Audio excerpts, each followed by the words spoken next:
It's not, it's doing this to me again. Nuts. Copy. Sorry. No worries. Yeah, just. I'm gonna share. I'm gonna go live on Facebook.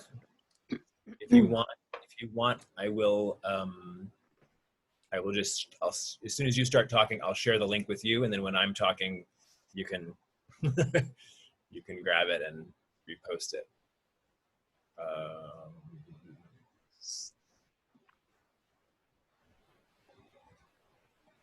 Sorry, I had it set up and then it expired. Celia.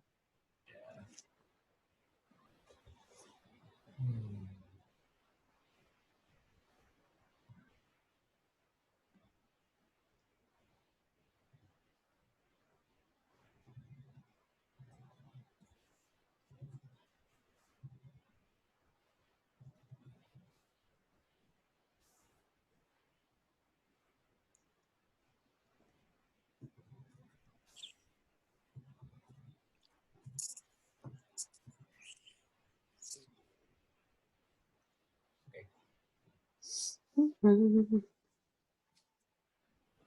we go. Ria Yoshida, thank you so much for joining me. It's great to see you. Such a pleasure to be here. Yeah. So I want to talk with you about love and getting what you want. And I think the biggest question that everyone needs to ask is, what do you actually want? Because I think there's a lot of ideas that are sort of implanted by our culture as to what we might think we want. You know, some magical wedding and a happily ever after, things that don't actually exist, or some other things that maybe do exist but might not actually be what we want. They're just sort of implanted by our upbringing. And so how do you go about figuring out what you really want? It's a beautiful question. And here's the truth. The truth is we are terrible at knowing what we want. We're terrible as humans, as people, as a species, to actually have the sight, like future thinking or visioning, to actually know what's going to actually light up our circuits, give us the signals in our bodies that tell us we're happy, right? And because we are designed to seek pleasure, which is instant gratification. And so knowing what you actually want is a very difficult process. It's quite complex. How many times, maybe you've had this experience where you have this thought, right? You're like, I really want to eat this thing. I really want to eat that piece of fruit. I really want to have that dish. I want to go to that restaurant. And you like do whatever you can. You beat traffic. You like get your favorite table and you get the dish and you take a bite and it's good, but it doesn't really hit that bullseye the way you were expecting to in your anticipation.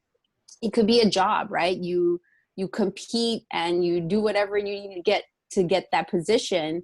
But once you're there, you're like, it kind of loses its lackluster.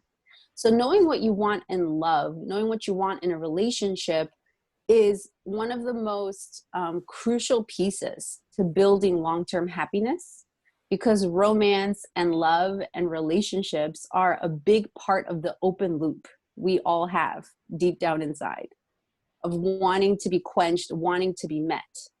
And in my, personal life, as well as with many clients that I've worked with as a relationship coach, what I've noticed is the happiest people are actually quite surprised by what makes them happy, by what they don't realize that it's what they wanted all along until it actually shows up in front of them and they get to experience that.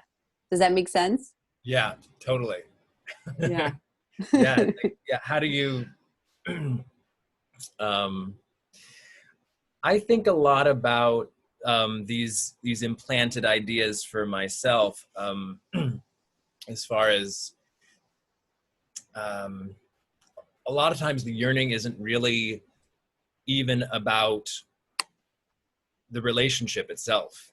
And I think your food example is so good, because sometimes it's just, I just want to stop thinking about this. Yeah. You know, it's Yep. like, I just want the stress to go away.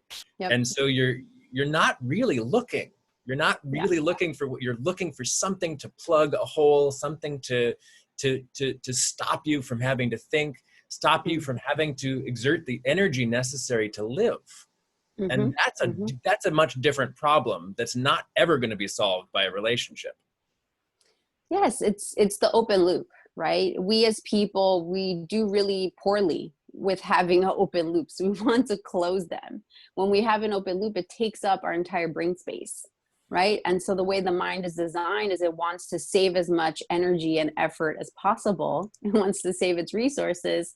So it pushes it into the subconscious. So we all have this subconscious loop happening of like, hey, am I going to find someone who's going to be good for me? Can I actually be with them? Will I realize, you know, a loving romantic relationship that will stand the test of time?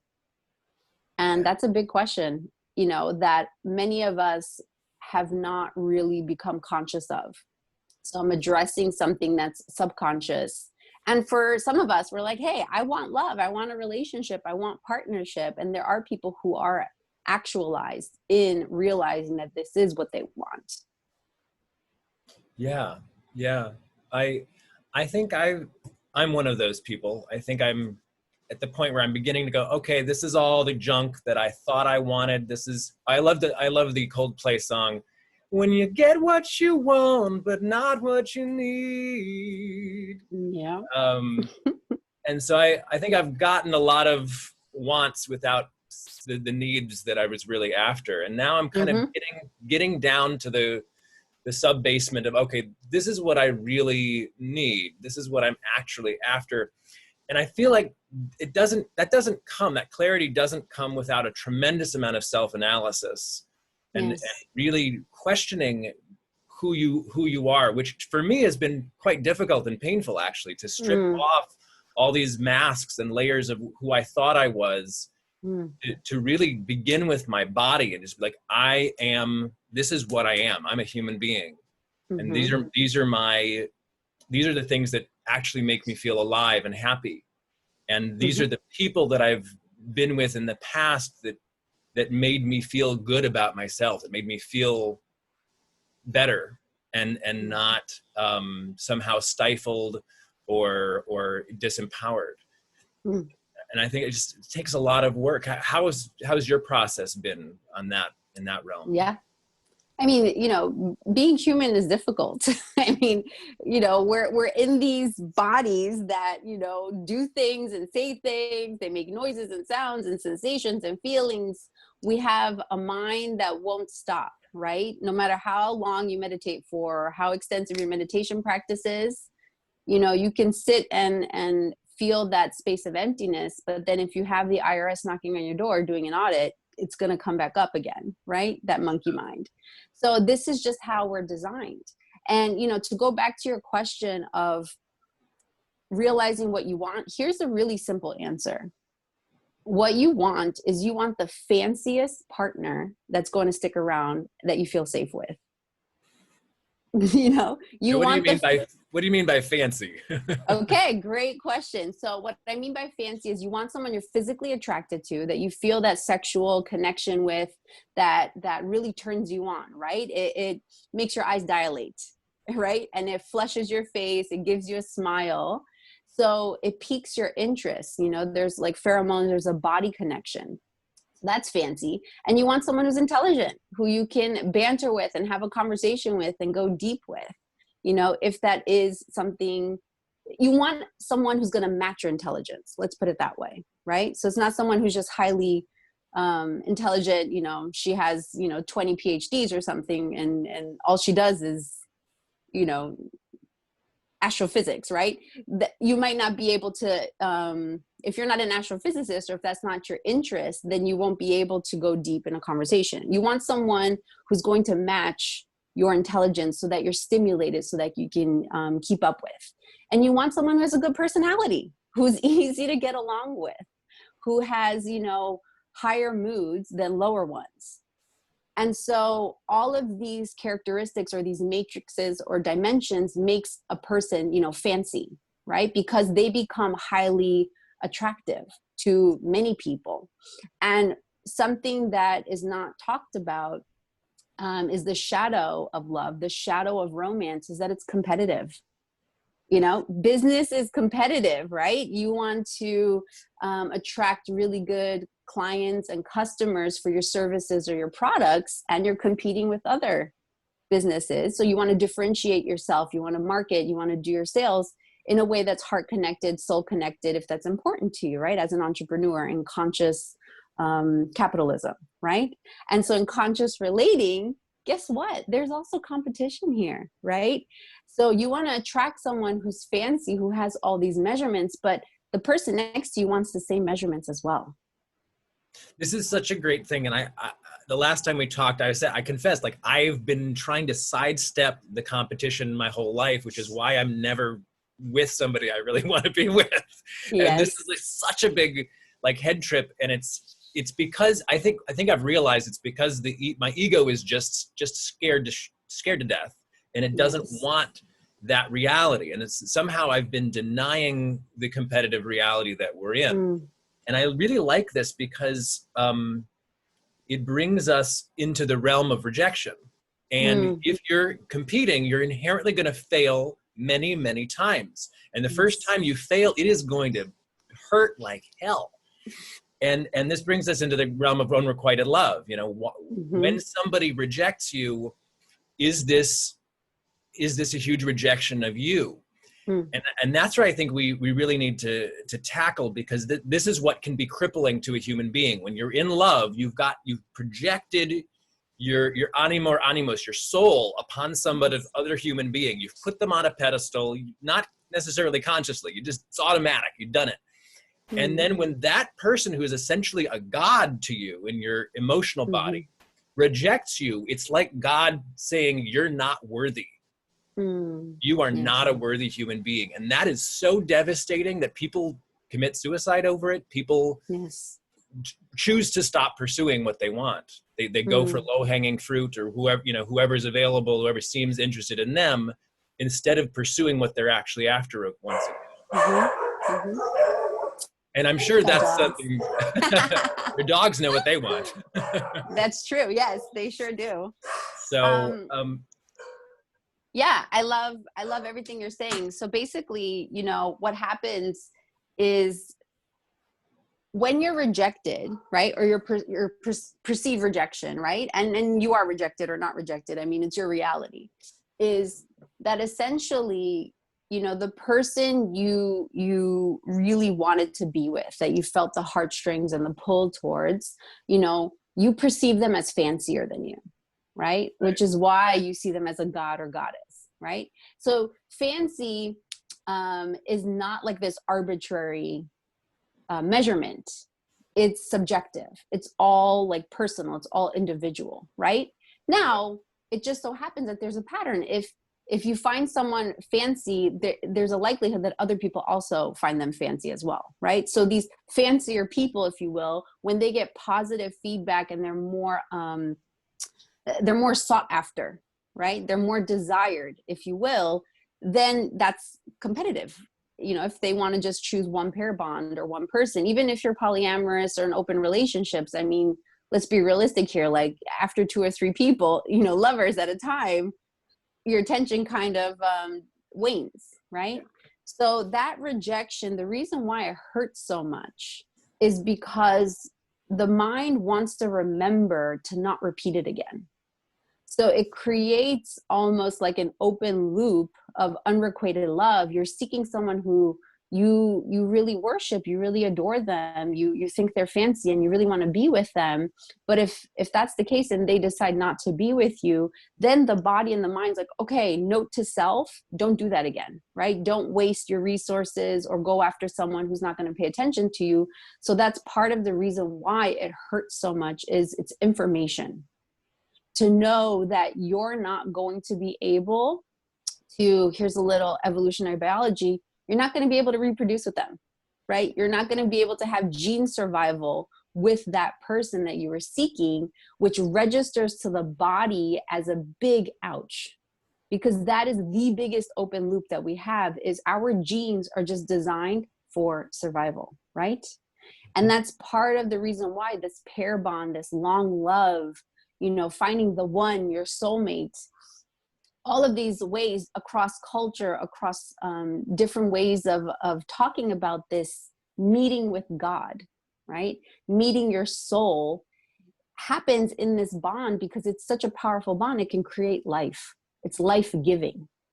So when you're unrequited love or you're rejected, your opportunity to create life, your opportunity to meet God is exactly what you said. You feel that rejection from God.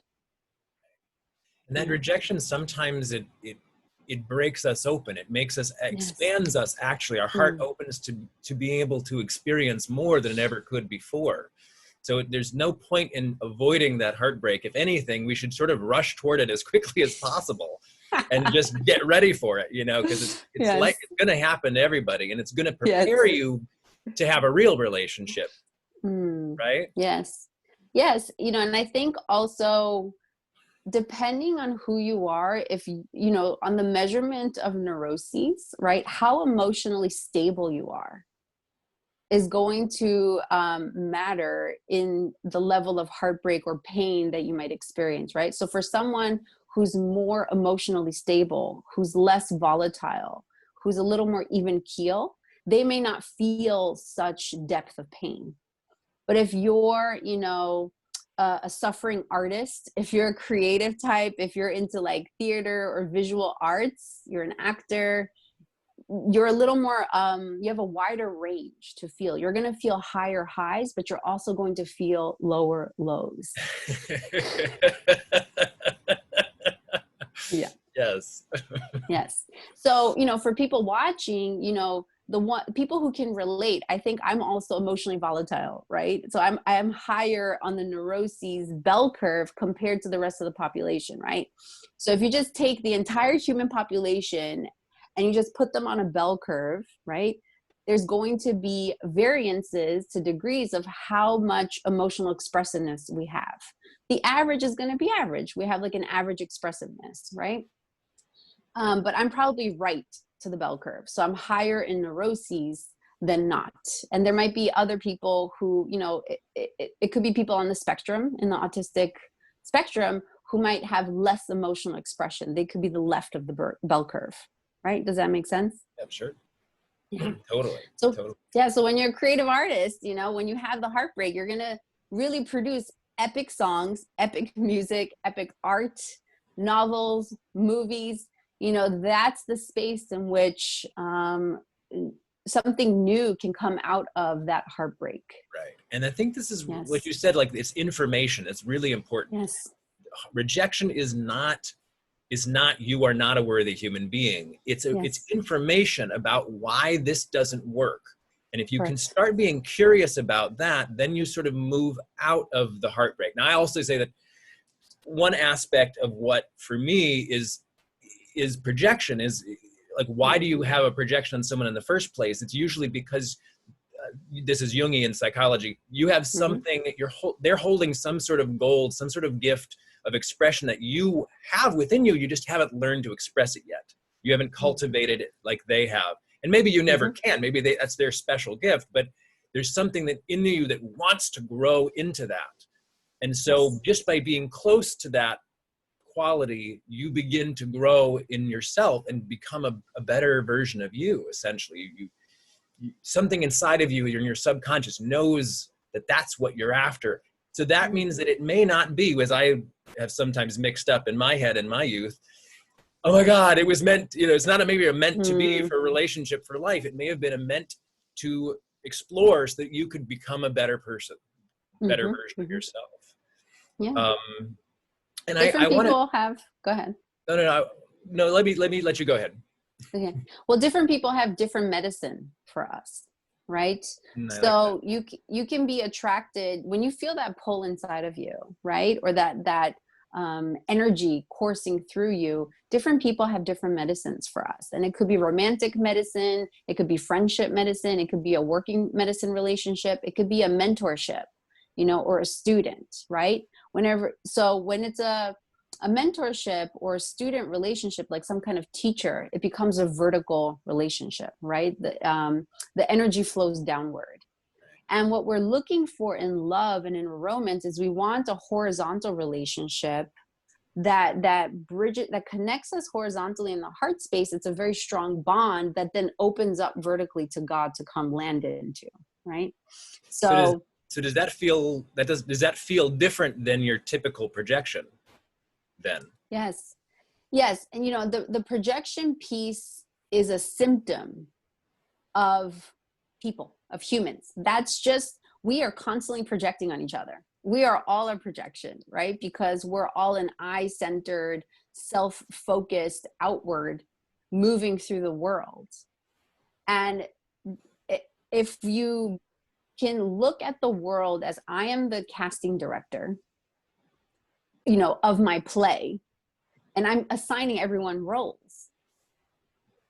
When I recognize what role I'm putting different people in, it's information as a mirror for me to now learn more about myself. Because there's nothing more interesting in life than getting to know yourself. And I just can't see my own blind spots, which is part of the reason why projecting on a romantic partner is so juicy.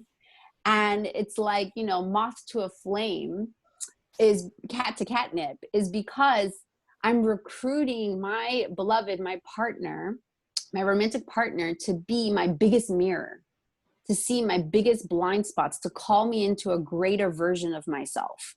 And in order for me to be called into a greater version of myself, it sounds really nice, right? But I basically have to see where I'm a complete shit show.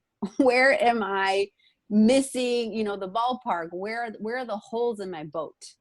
So that I can, you know, plug the holes back up so that, you know, you and I can actually build a solid ship for the journey we're going to go on. Yeah. Right. So I'm going to keep hitting up against my holes, my triggers, the parts of me that I have pushed into the subconscious that I don't want to deal with.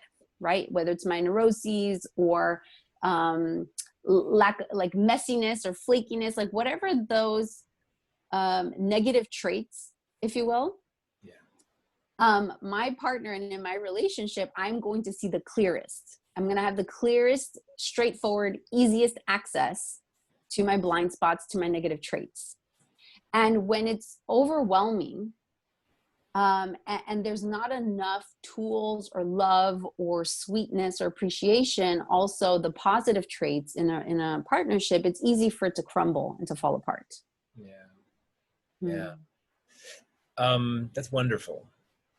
I want to say too that I want to get into a little bit more of the detail information that we avoid when we're just experiencing rejection. Like, we don't necessarily keep learning because that emotion's so powerful. And I think there's so many things that I've found are showing up in relationship, and the mind is tempted to go, oh, well, that's a reason why it didn't work.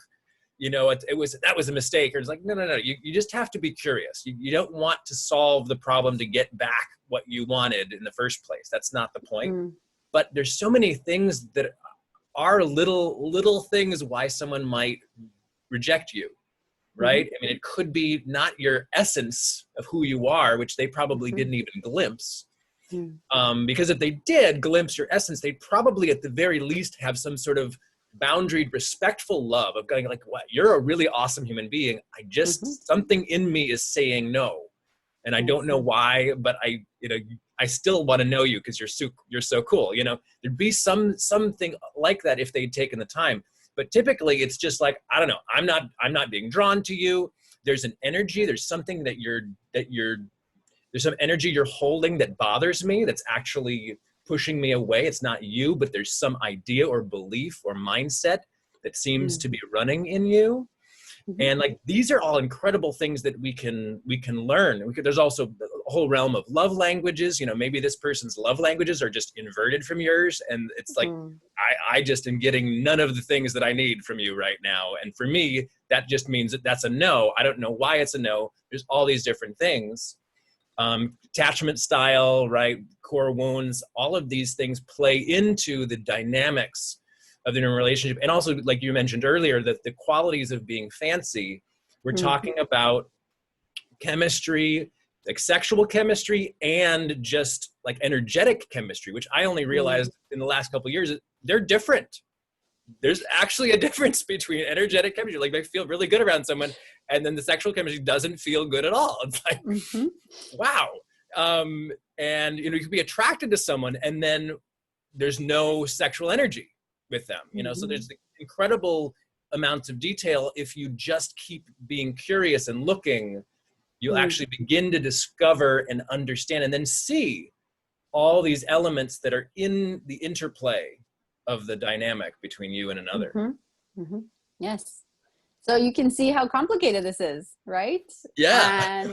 And this is why we romanticize it so much. This is why this is like the holy grail and the creme de la creme, and like you feel like the luckiest person when you find your person, because it's when we live in the modern world right now and all of the chaos that's happening. I mean, this is a big deal. It's a big deal to find someone that you're like, you're the one that I want to do this life with. Life is short. We've got maybe, 80 to 100 years if you're lucky.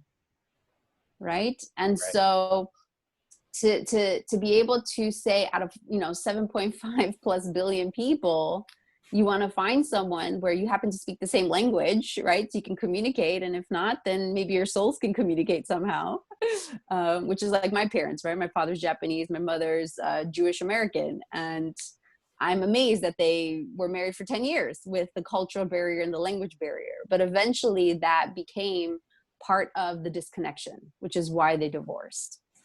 And so I think it's possible, right? But they were able to find each other across the other side of the world. That's pretty wild.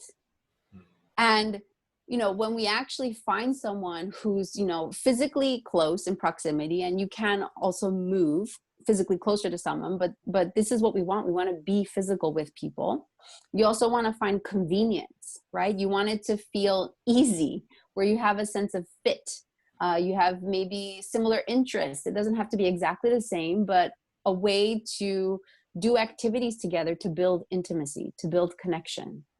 You want to also have the chemistry that you're talking about, where you feel electric, in your sexual organs, right? As well as your heart. Because yes, we want safety, but we also want to feel turned on. Yeah. So this brings us to the idea, 7.5 billion people, we're kind of looking for a needle in a haystack. Yes. So how do we go about finding this needle? And maybe it's not just one needle. Maybe you're like, okay, that's a lot of people. I bet you there's a few dozen needles out there that would fit my needs, and I would fit hers or his. But still, I need to be strategic about how to divide the haystack. Well, how much of this haystack can I eliminate before I start needling in here for my needle? It's brilliant. I love that metaphor. And I think maybe visually, what you're looking for is actually your needle in a pile of needles. Right? So when we think other people are just hay, we're not going to bother with them, right? But if you look at a stack, a pile, and half of it is hay and the other half is needles, you want the fanciest needle. You want the sharpest, shiniest, good looking needle that you can possibly find, who's going to really, light your circuits up. But you don't want someone who's so fancy that you're constantly afraid they're going to leave you for someone else, right? You also want to feel safe. You want to feel chosen. You also want to be the needle for them. So this is, the calibration piece. You want to look for that sweet spot. And to find that sweet spot, the process, which is your question, is to treat everyone like either they are the one or their practice for the one.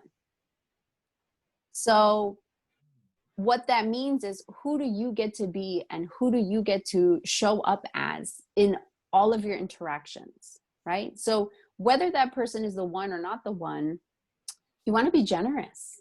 Generous with your love, generous with your appreciation, generous with your energy, generous with your being forthcoming, so that you can be the lover that is the optimal. You can be your optimal ultimate lover, so that you're kind of like doing sets and reps training for the Olympics. Because the pair bond and the ultimate soulmate relationship is going to the Olympics. I mean, you got to train hard for this to really keep that juice, keep that love going. I think one of the myths, the biggest myth, is that we think it should be easy, right? And if it's not easy, then it's not meant to be. And I don't think it's completely false. Yes, you want to be able to relax. Yes, you want to be able to have fun and play with your beloved, and you want to feel at ease. You want to have harmony and peace, but it's not easy to actually have harmony and peace. You know, it's not easy to be conscious in your relationships. Being conscious burns calories. It takes effort to love.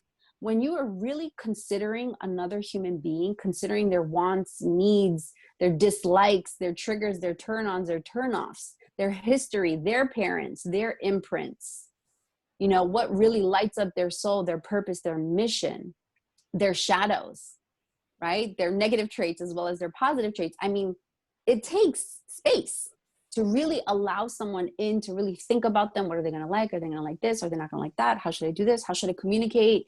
Especially if it's a difficult conversation, right? So love is calculating. I'm thinking and I'm using my energy and my mental process, and I'm taking up space in my brain to think of you, to calculate, how can I love you better? How can I think for you? Because of how much I care, because how much I want to give, right? So if we could treat each person we're with as practice, for the one to practice holding that level of love for them or bonding with them. And what's going to happen is you're going to feel, okay, you know what? I'm not getting that reward that I'm actually seeking, right? But I'm still going to show up and be the best person possible. And maybe you're going to want to transition out of that connection, right? Maybe they're not the one for you.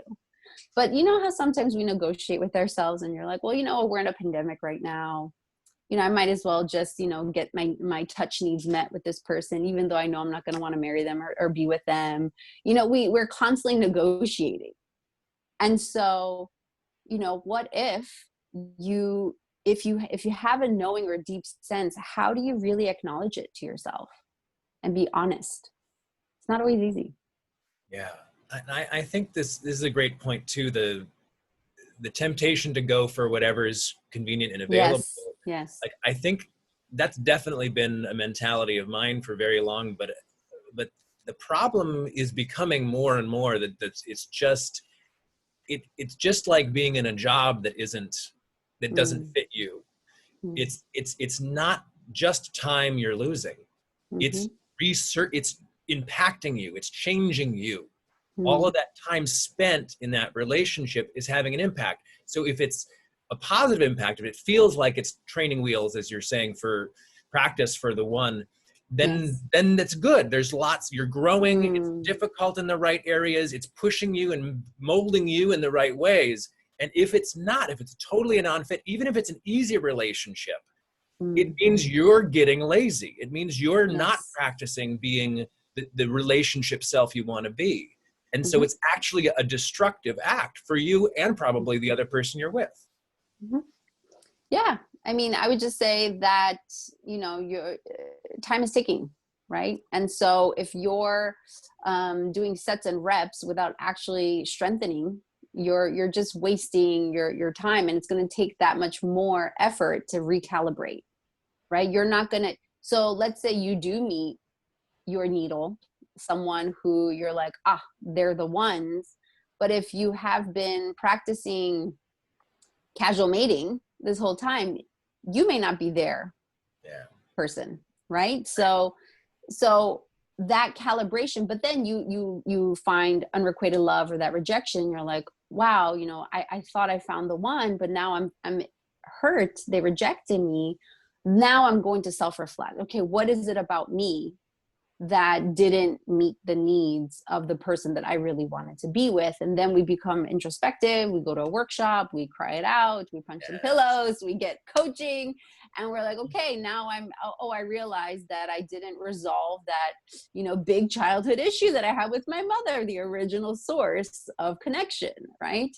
And so then we do some more work, and, you know, maybe we get some kind of coach is going to help us, you know, do something physically attractive as well, right? Just like we want to do marketing and sales and business. Yes, it's your authentic soul and heart, but you want, you know what, brush your hair and brush your teeth, right? There's some hygiene and some basic external pieces here that we can do. And a lot of us think it's superficial, right? We think fashion superficial. We think just being physically attracted is superficial, but it's actually not. It's much deeper than that. When you have 8 seconds of someone's attention span, right? Maybe 3 or 1 second in a nanosecond. So much information is being communicated subconsciously, right? If I meet someone who doesn't brush their hair or their teeth or doesn't care about their clothes, they might be an amazing, incredible human, right? But what's happening is my cost benefit analysis, right, is saying, you know what, this person doesn't care about themselves. They don't care about their appearance. They're communicating, hey, I don't care, so I'm also not going to care about you. Right. Sloppy But energy. They're yes. communicating sloppy energy. Mm-hmm. And I think this is so important, Ria, because this is this dismissal of this whole concept as superficial is a big problem. And yet there's a part of it that is true. If you are deliberately hiding aspects of yourself in order to avoid people seeing the things you're ashamed of, that's so counterproductive, right? I mean, that's an aspect of marketing that companies do, but it's not honest marketing.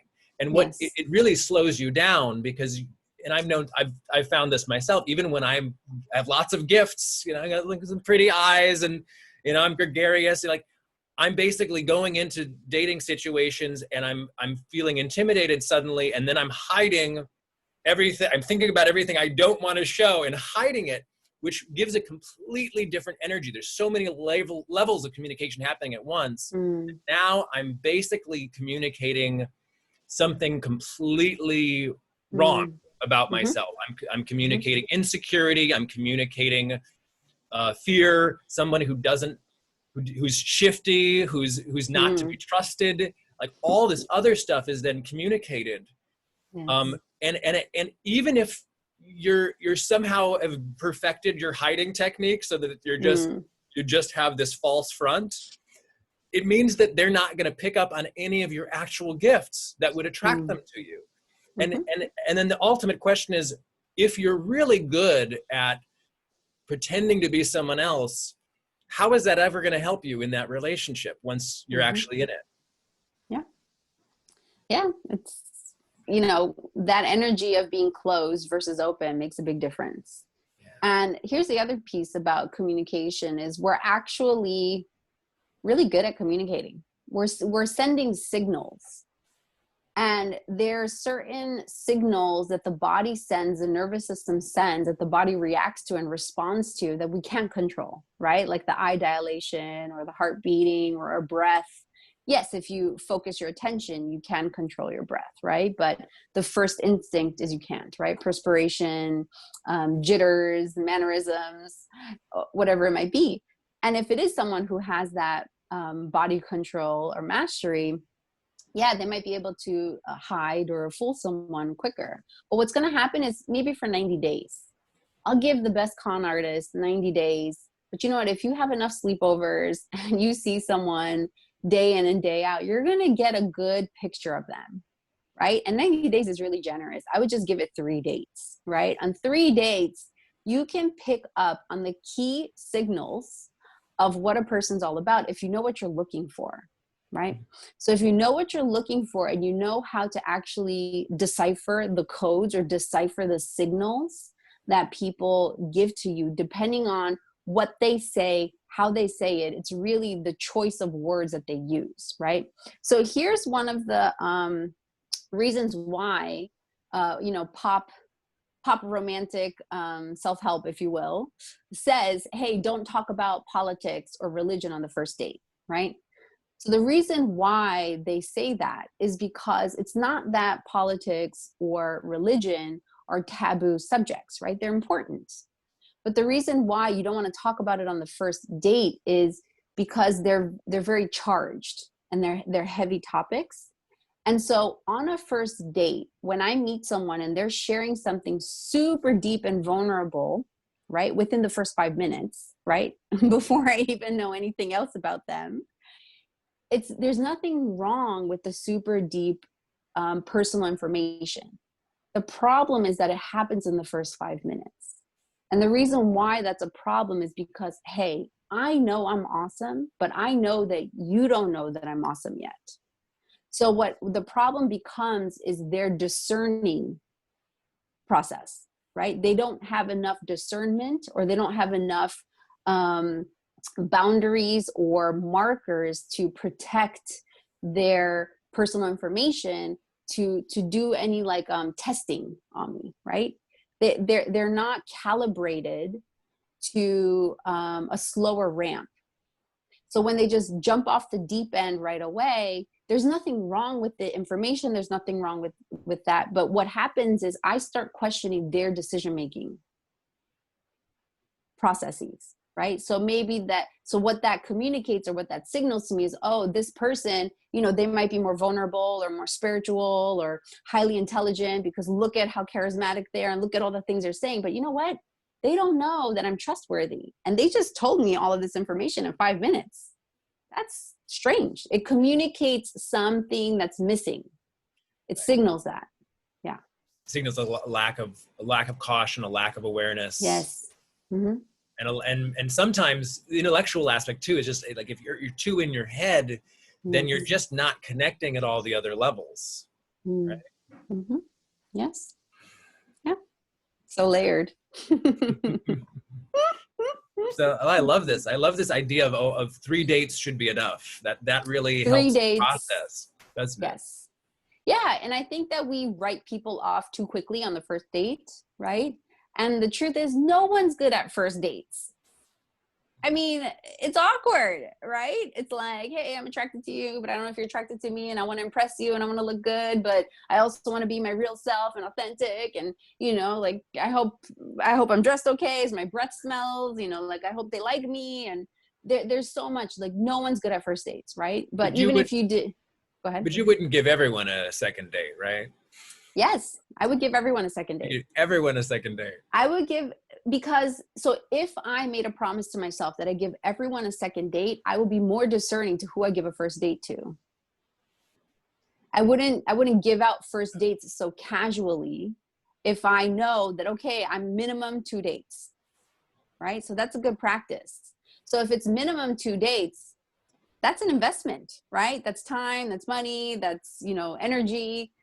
So if there's a minimum 2 date rule that you set for yourself, then you'll be a lot more discerning about who you go on a first date with. You wouldn't just be casually like, I have nothing to do this Friday. Might as well go out to dinner, right? You'll Absolutely. do less of that. And any first date is still going to be an hour or two generally. So it's that's a lot of time to invest in a total stranger. Yes. Yeah.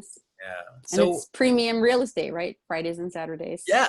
So I'm really I'm more interested now in what your process is on these dates. How do you think through? How do you strategize, or how do you strategize opening the other person up and being open yourself, and then how do you start thinking and or feeling through all those dynamics?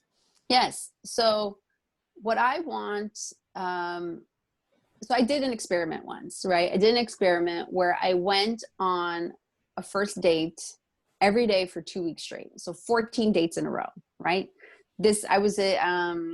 I think I was in doing my master's degree in social organizational psychology, and I set an experiment for myself. I was single. I was in grad school. I was like, let me just, figure this thing out. And it was wonderful, right? And I got to go to all these fancy places all over New York City for 2 weeks and really got to get a good sense of a wide range of different people, right? And it was all through online dating that I met them. And so I would just say on average, you know, half of them was really clicking well. So maybe about like 7 of them, you know, asked me on a second date, right? And then the other 7, it's like, you know, they're fine people, but there was no real, something was missing. There was no chemistry. There was no real banter. The humor was off. Maybe there wasn't an attraction. Maybe, you know, friends, lucky at best, right? So then the next 7 asked for a second date. And I was like, wow, that is 3 weeks of my life. I cannot keep up with that, right?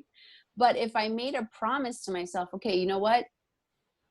Minimum 2 dates, you know, maybe 3, I probably wouldn't have said yes to all 14 of those people. I probably would have been able to narrow down somehow to 7 to begin with.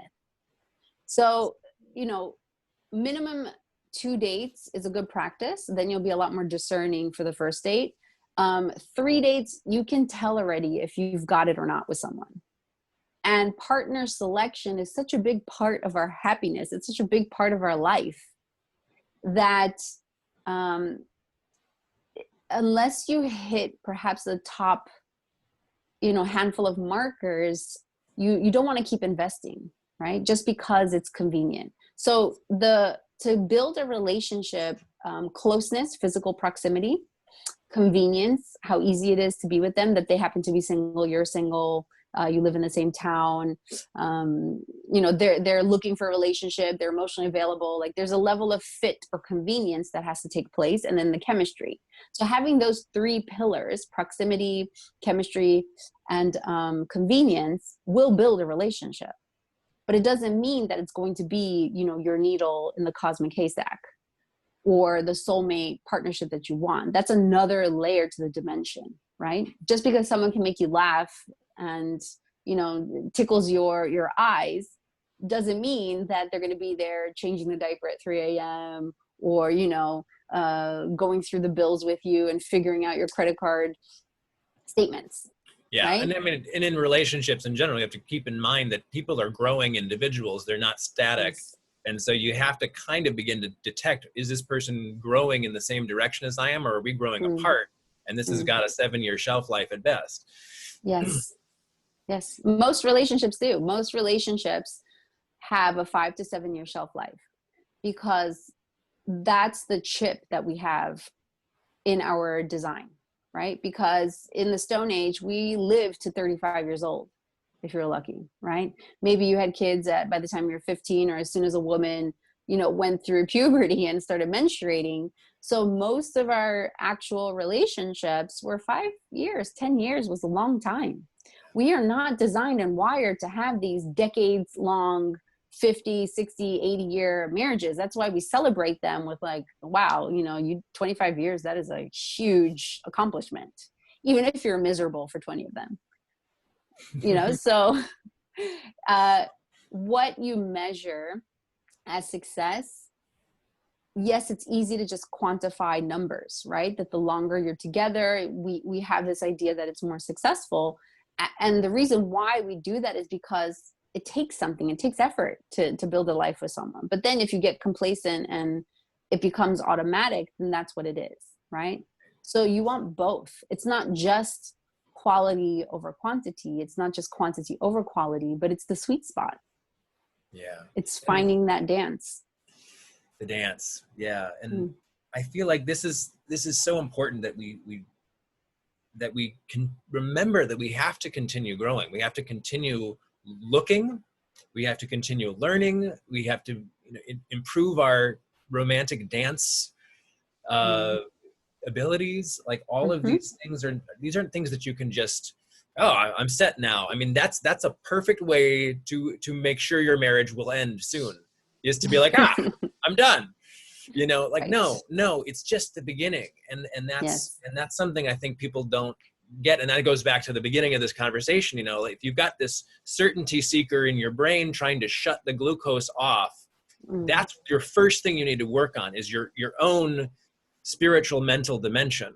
Because if you are looking to quit, then you are not relationship material for anybody. it's like, oh, I just want to sit on the couch and watch TV while you do something else. It's like, well, then why are we here? Like, relationships are not the place to rest. They're the place to grow. They're the place to continue to whittle and work. And then there's many techniques to maintain the relationship. And those are the things we build on, the NVC training. And when things are hard and it's like, my reflection is pissing you off, let me go back to NVC and just state feelings and needs so that I don't freak you out anymore. And we can begin to re-enmesh, rebuild our trust and everything. Yes. And I think, yeah, go ahead. Go ahead. Well, I was going to say, something else you can look for on the 3 dates. That would be a good measurement. So I'll give you 5, right? So we'll go with the acronym OCEAN.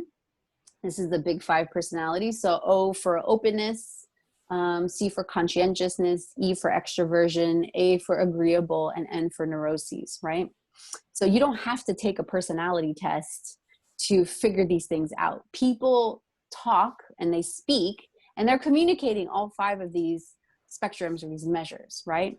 So if we go on a date and I'm like, yeah, I've been to Burning Man, I'm polyamorous, I've got lovers across the world, you're like, wow, she is really open, right? On the first measure, like, I'm not closed, I'm not a conservative, religious, I like to have certainty, I like to have control in my, like, there's certain people, right? So you want to find someone who's going to, meet you sort of, if I'm totally adventurous, I can shock someone who's a little bit more on the close side or conservative, and say, yeah, this is not going to work, right? They might be experiencing hives, right, from fear. That's not going to work. So extroversion, that's not so much a big deal, other than if you are a complete extrovert and you're interacting with an introvert. I mean, the biggest deal is like the introvert's going to say, hey, I don't want to go to a party. I don't want to go to the holiday party or to the family dinner. Maybe once a year you can negotiate that somehow, right? So that's not such a big deal, but just don't expect the introvert to get excited of going to your company's holiday party, right? And then agreeableness. This is really, really big. This is a huge, important key factor. Is even the most fair, right? Even the most just people are always going to be a 51-49 trade. There is no such thing as 50-50, right? We think we're 50-50, but it's always going to be in our favor. Now, if you're agreeable, you might be a 70-30 trader. You give 70 and you get 30. And disagreeable people are going to be really attracted to the agreeable ones. So look at your life and is it hard for you to say no, right? And maybe that's something that no matter how many workshops you go to, you just can't practice. It just doesn't feel good.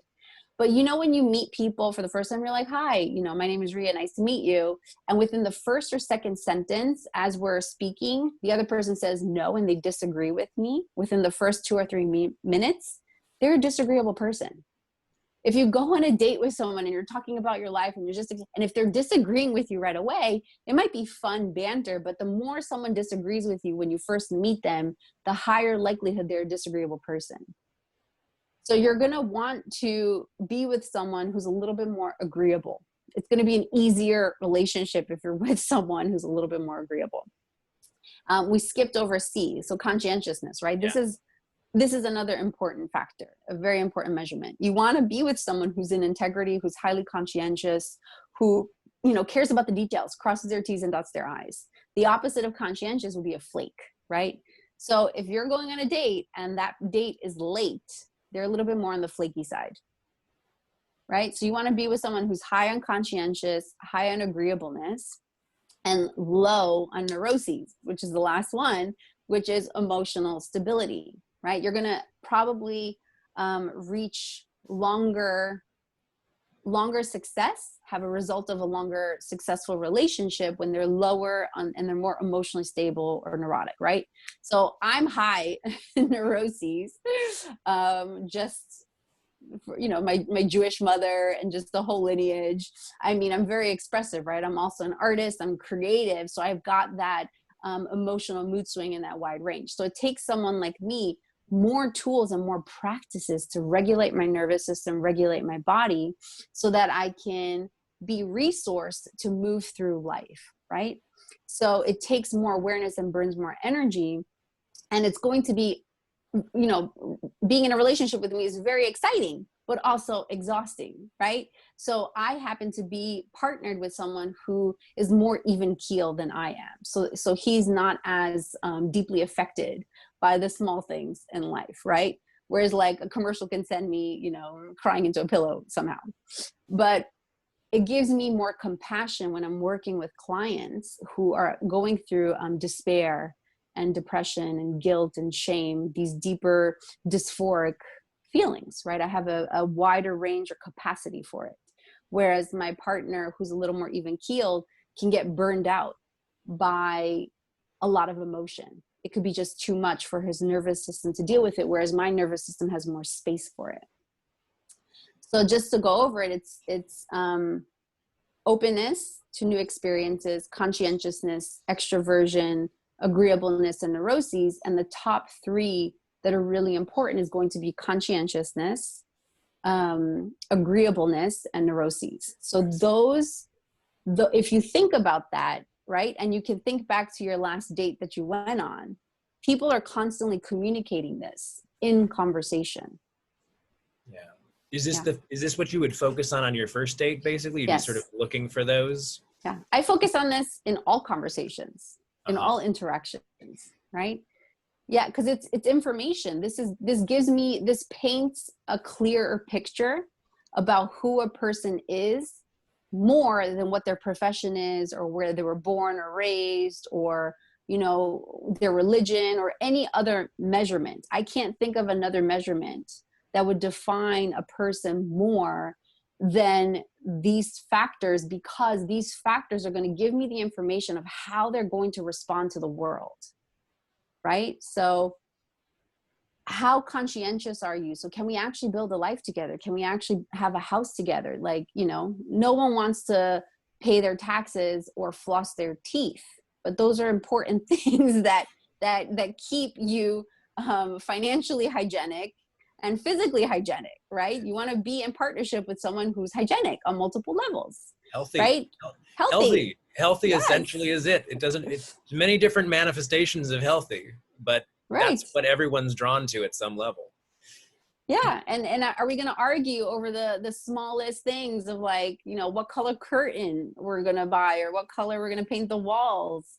Or are we going to disagree on how we're going to raise kids? You know, are we going to disagree on everything? Am I going to use all of my energy? If you're a disagreeable person, that's a lot of energy, right? So being with someone who's a little more agreeable, who's a little more easygoing, can save you. You know, the life is already a journey within itself. Let's not make our lives with each other harder than it needs to be. And then the emotional stability is going to be like, hey, when life happens, right? If I'm giving birth and I am like losing my shit, are you going to also be freaking out as well, right? You get a paper cut and you faint. Or are you someone who's got a little bit more, bones or meat on your bones, who's a little more grounded? Yes. You know, are you a little more stable and solid, so that when life comes and smacks you upside the head, you're like, that tickled. Or I was ready for that. Yeah. Or you're highly neurotic, but man, you've got your tools. Yes. Man, you've got your, like, I am prepared. I've been preparing for the last 3 months, you know? Yes. Well, 36 years, really. 36 years, right. Right. So I want to respect your time, but I'm wondering, do you have time to go over what you would be thinking about on your second and third date? Mm-hmm. Absolutely. So, and then the other measurement outside of the 5 would be intelligence, right? So again, you want to be with someone who you can play ball with, who you can kind of hit the ball back and forth when it comes to intelligence. And that's something that, you know, as soon as someone opens their mouth, you can feel it, you can hear it, you can see it, right? No matter how beautiful, if they open their mouth and nothing comes out, you're like, oh, okay, you know, you can sense the level of intelligence you're working with or dealing with, right? So that just is automatic in conversation. Yeah. And so on the first date, I would give a lot more free passes, if you will, on the first date. Like I would just, you know, chalk it up to nerves, to butterflies. It's awkward to be human, right? I'd give a lot more leeway and wiggle room on the first date. On the second date, it would be confirmation, right? So I want to confirm my hypotheses on the first date. So let's say, you know, I go on this first date with someone and they have like, you know, raving reviews, right? A 5-star first date. It's like, wow, I'm walking home, moonwalking. I'm so excited and so lit up by this first date because they got 5 stars. But I could be putting them on a pedestal and romanticizing them because they were able to hide all of their flaws and negative traits. So on the second date, I want to confirm that this person is actually going to show up again in the same way, right? So I'm looking now, okay, what's the shadow? What's the catch? What are the negative traits? Because we have both. We have positive traits and we have negative traits, right? And we do want to put our best foot forward in the beginning because it gets worse, right? As time progresses, the more someone's relaxed, the more shit they have in their closet, you're going to see it, right? So if someone has a really bad first date, maybe chalk it up to nerves, but on the second date, can they really redeem themselves? Because if someone's making really big faux pas, and I'm talking about small faux pas here, right? Small mistakes, like little awkward quirks, not like big ones. If it's really big from the first date, it's a red flag, it's a no. Because it's just going to get worse. Like a first date, second date, third date, like this is the best that the person has to offer. Right? Because they want to, you know, put their peacock feathers up and flaunt how beautiful their markers are, right? They want the esteem. They're going to puff up their chest and bring their best foot forward. They're going to laugh, you know, with a higher pitch tone than they would otherwise if you've been married for 10 years, right? Or they might just roll their eyes, you know, at your jokes. So these are all subconscious that I'm bringing, you know, putting words to it to narrate it. This isn't necessarily something that I'm promoting, right? I'm not pushing for this to happen. I'm just describing what is happening using multiple lens and multiple words to kind of paint a picture of what's happening behind the scenes. Yeah. Yeah. Awesome. Awesome. Ria, this is great. This is a great framework and very intelligent approach to what I think everyone or most people really are wanting to do. And I think some of us just haven't thought it through. Yes. You know, yeah, we're throwing spaghetti at the wall, hoping, you know, something's going to stick. We're reading all the affirmations. We've got all the crystals lined up on our altar. You know, we're saging our space. We want the perfect person to walk in. And while, listen, I am a huge belief in spirituality. I think it's awesome and beautiful. And I also believe that bringing science into the heart, into the art, is another language of the divine, right? So the scientific approach that I have and the way I think about things and measure it and calculate it is, it's understanding human nature. And to understand human nature, you have to recognize, hey, I've got hardware and software that's running. I'm essentially a machine. I'm a beautiful, complicated, organic machine. I am still a machine. So in order for me to beat my genes, if you will, or to beat the restrictions that, you know, the sound of a machine has, is to first understand and recognize that I am one. And only then, in that acceptance and in that recognition, only when I can admit, okay, these are my negative traits. This is my shadow. This is my blind spot. This is where I could use more work, right? This is where I feel shame, blame, guilt, make wrong. This is where I'm not perfect. These are my vulnerabilities. When I can admit that and own that, I can become a fuller, self-actualized human being that's not just one-sided. And so when I can admit, okay, human nature, the way the mind works, the way the body works, the way human interaction works, the way language works, the way it all works, if I can understand how it works, then I can figure out how to make better decisions, better choices, How can I really set myself up for success here? Love this. I love this, Ria. Ria, why don't you just tell us a little bit about your 10 codes, your 10 codes for life? Yes. So the commitment codes? Yes. Okay. So I have, I'm putting all of my geekery, my decades and years of experience, I've been doing this work for over a decade now, into a program called the Commitment Codes. So I'm bringing interdisciplinary practices between evolutionary biology and psychology to more esoteric, you know, sacred sexuality, tantra, energy work, and bridging them together to really get a real snapshot of what am I actually committed to? What are you actually committed to? Because when you're not conscious, you're committed to the default setting that you were born into. You're committed to the narrative of the culture that you're born into, right? So you're committed to your parents' story, you're committed to your church's story, your educational background, the society in which you grew up in, you're following that path. And I have met way too many people, and I've worked with too many clients who have shared with me, hey, I checked all the boxes and I'm still miserable, right? I did all the things I was supposed to do, and I don't feel any happier. Something's missing. And when I support these clients and I give them the codes to decipher why they feel the way they feel, that it's all information, and how can they make better decisions, because each person is unique in their own imprints, if you will.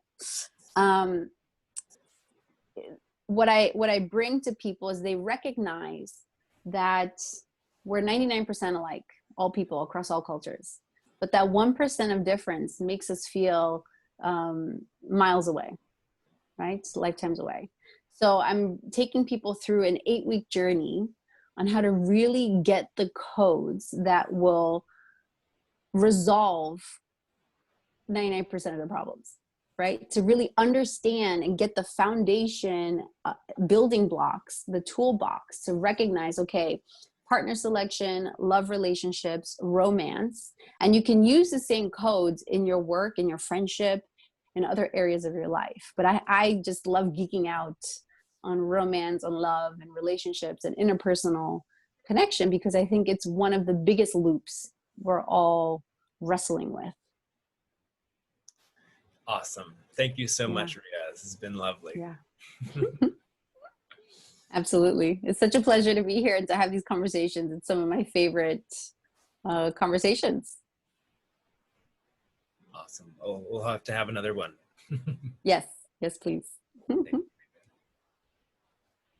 Boom.